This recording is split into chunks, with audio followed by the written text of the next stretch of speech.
This is the first of a 3-video series where we're going to look at the processes of the electron transport chain and oxidative phosphorylation.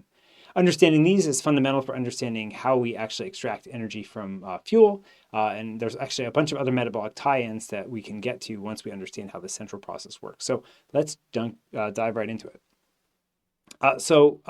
We've been talking in previous videos about the citric acid cycle, and the citric acid cycle can be thought of, at least from one context, as a catalyst that takes an acetyl-CoA and spits out a bunch of reduced electron carriers, NADH and QH2. And the question is, what do we do with all that? And it's really important that we do something with all that NADH, both because we can get some energy out of it, but also because that's what's driving the citric acid cycle forward, right? We have to maintain a high ratio of NAD plus to NADH to make the citric acid cycle go. How do we actually deal with all of that NADH? And the way that this happens is using this process of the electron transport chain coupled to oxidative phosphorylation. So this is all occurring inside of mitochondria. What we're showing here is the matrix, the very inside of mitochondria, the intermembrane space, which is sort of facing out towards the cytosol, and then lurking behind there is the cytosol. And what has been happening is the citric acid cycle has been running down here in the matrix. And what the electron transport chain does is it takes things like NADH generated at the matrix, in the matrix by the citric acid cycle, and then passes those electrons through a series of complexes, ultimately sticking them onto molecular oxygen generating water. So this is the process of an electron transport chain. It's an extremely important endpoint for our metabolic or catabolic processes. So as those electrons flow from NADH and other reduced electron carriers towards oxygen and towards water, the protein complexes involved, complexes 1, complex 3, and complex 4, all pump protons from the matrix into the intermembrane space. What this does is it creates a proton gradient. So we've got excess protons outside in the IMS, the intermembrane space, relative to the matrix. And what this does is it stores energy in 2 different ways. The first is just by Le Chatelier's principle, right? We have a concentration gradient. We've got an excess of protons on this side. So on average, a proton is going to hit and move in more often than it's going to hit and move out. There's just excess concentration. And then the other way this is actually storing energy is in terms of an electrical potential, right? We're moving positive charge across the bilayer, so there's a net potential generated. This is actually described, the free energy of this is described by this equation here, which basically shows the difference in the concentrations, proton out and proton in, and then this is actually the electrical potential difference. Finally, so we're flowing electrons down the electron transport chain. We're pumping protons across the bilayer. That's creating a big gradient of protons out here. And then the molecular machine, ATP synthase, captures this proton gradient, lets protons flow across the bilayer, and uses that to make ATP. So this is the whole process of the electron transport chain plus oxidative phosphorylation. You're using an oxidative reaction, NADH going to oxygen, to phosphorylate ADP to make ATP.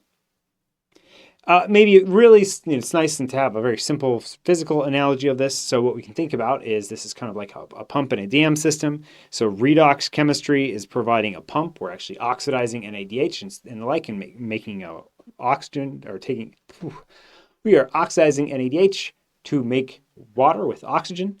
What this is doing is we're creating a proton gradient. So this is we're basically pumping this up, making excess protons on one side of a dam. We're then going to use ATP synthase to capture the energy from that, just like a dam would capture water flowing down from a gradient through a powerhouse or a generator.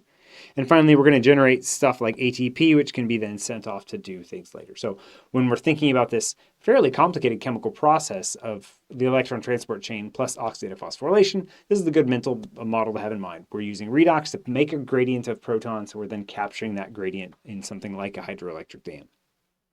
Okay, so like I said, this is the first of 3 videos. I was going to make it 1 video, and then it was going to be like 2 hours long, so broke it up. We're going to do three videos and 3 contents. I'll make myself go away again, actually. First, what is an electron transport chain? That's what we're going to be talking about in this video. We're then going to go through and do what are the steps of the mitochondrial electron transport chain in some level of detail.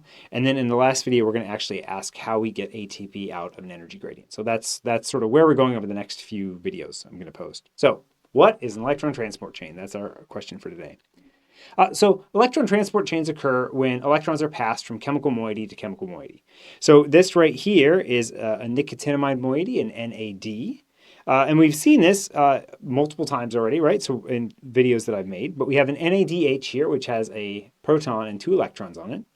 These electrons can be passed on to, say, another moiety. This is a flavin, which is a very common biochemical or moiety that you see. This actually occurs across the electron transport chain. We can take the electrons from the nicotinamide, and we can transfer them onto the flavin. And you'll notice the flavin is now reduced relative to where it started with the acquisition of both the electrons, and then it pulls a proton from the environment. But maybe we're not done, right? Maybe that flavin can transfer its electrons somewhere. And so we're zooming in. This flavin can transfer its electrons to something called an iron-sulfur cluster. So these are 2 irons that are in the iron 3 oxidation state, or the +3 oxidation state. You put 2 electrons on, now they're in +2. So we've taken 2 electrons from NADH, we put them onto the flavin, and now we put them onto the iron-sulfur cluster. You actually often see stacks of iron-sulfur clusters, so we can do a series of oxidation reductions and the like here, ultimately ending up with, as I've drawn it, your 2 electrons are up here.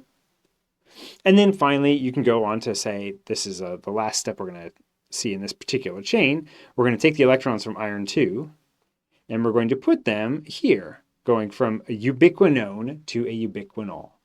This is an electron transport chain, right? It's a chain of moieties. We're just moving electrons from electron to electron to electron to electron, 2 electrons at a time in this case, hopping from NADH all the way down to this QH2, this ubiquinone on the right.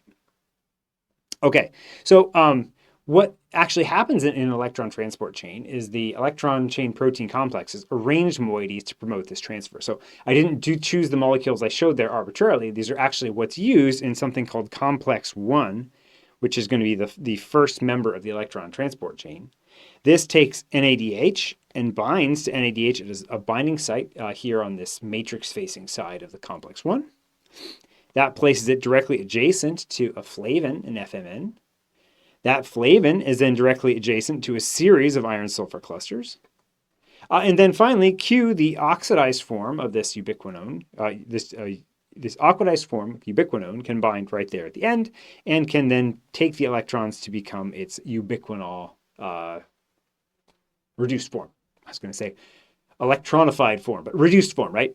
And so what's happened here is within this protein complex, there's been very precise positioning of the atoms and very precise tuning of things like the polarizability of the environment to allow electrons to flow naturally from an NADH all the way down onto the ubiquinol. Okay, so another thing we note when you start looking at electron transport chains is that you have a bunch of favorable steps. So recall that the standard state reduction potential measures basically the affinity of the molecule for its electrons, where this is a less favorable affinity and this is a more favorable affinity. So if we look at the steps we talked about, this is just 3 of them, but NADH going to flavin, FMN, that first part of complex 1, going to ubiquinone, this final step here. In each step, we're increasing our electron affinity. So it naturally is flowing towards higher electron affinity. And this actually applies across the entire electron transport chain. So we started with NADH. We go through complex 1, which passes to ubiquinol. That passes to complex 3, passes to this thing called cytochrome C, passes to complex 4, and finally to water, on molecular oxygen. And hopefully what you'll appreciate is that we have continually increasing electron affinity or continually higher standard state reduction potentials, saying that electrons, you just plug them in here, and if they can connect, if there's a physical possibility of making the jump, the electrons will naturally flow from top to bottom as I've drawn them here. Okay, so great. What have we said thus far? We've said that electron transport chains are these connected moieties that let electrons move, and they tend to move from lower affinity to higher affinity.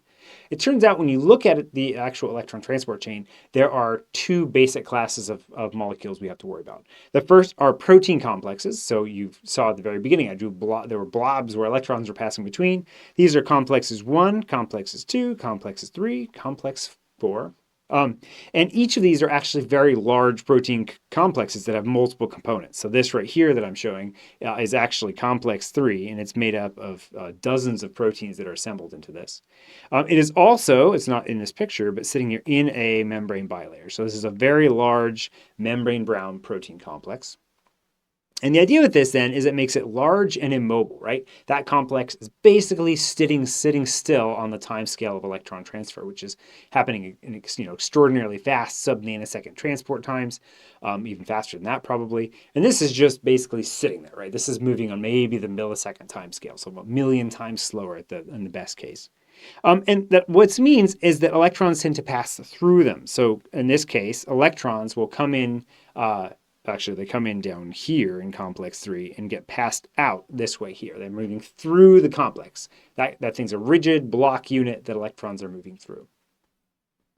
The other class of molecules, though, are mobile electron carriers. We've actually already seen one of these, and this is NAD plus going to NADH. Electrons get stored inside of this nicotinamide ring, and when they're stored in that ring, then they move around with the carrier. So this is a small and mobile carrier, and electrons are going to move around in it. So this is taking the electrons and physically moving them from one location to another. So this NADH, for example, might have gotten its electrons from, I don't know, a pyruvate molecule, and it then wanders over to complex 1 and donates its electrons into the electron transport chain. So the big classes here to worry about, there's complexes, which are fixed, mobile, electrons flow through them, and then these mobile electron carriers where the electrons actually move with the carrier. And a good way to think about the electron transport chain is a set of complexes that hand electrons from one mobile carrier to another. So we start with NADH here, and we see that get passed on to QH2. So that's one mobile carrier to another mobile carrier. Complex 1 was just in the middle being the intermediary for that transport process. There we go. We can then, with this, write a very simple summary for what's happening, a very schematized process diagram summary for what's happening in the electron transport chain. So we have NADH coming into complex 1 and passing off its electrons. It's going to its oxidized form, passing its electrons onto this molecule Q, forming QH2. That's facilitated by complex 1. This molecule, QH2, can then diffuse over to... Oh, sorry, I guess I'm going to draw molecules. I forgot I had those on there. So there's the NADH going to QH2. We've moved the electrons from here to here. That molecule is going to diffuse through the bilayer to complex 3. And at complex 3, what we're going to see is the QH3 is going to be taken back to Q. And what we're going to do is put electrons onto 2 cytochrome Cs, which are iron-containing molecules. So we're actually going to transfer the electrons from the QH2 onto the iron. This molecule can then diffuse over to complex 4, where it is going to be oxidized. And in the process, we're actually going to reduce oxygen to water. So what we have here are these fixed complexes that aren't moving. And we are transferring electrons between them using these mobile carriers, NAD, QH2, and the cytochrome C. Finally, to sort of close the loop on this and say, what are these molecules actually doing? What they're going to do is they're going to take the energy that's released and they're going to pump protons out of the matrix. So every time an NADH is oxidized to NAD plus at complex 1, 4 protons get transported across the bilayer. Every time a QH2 gets oxidized to a Q, 4 protons get moved across the bilayer. And anytime 2 cytochromes reduce a half of a mole of oxygen or half equivalent of oxygen, we're going to move 2 protons. So overall, 2 electrons from NADH can go through and move 4 protons, I can't add, can move 10 protons across the bilayer from the matrix side into the IMS side.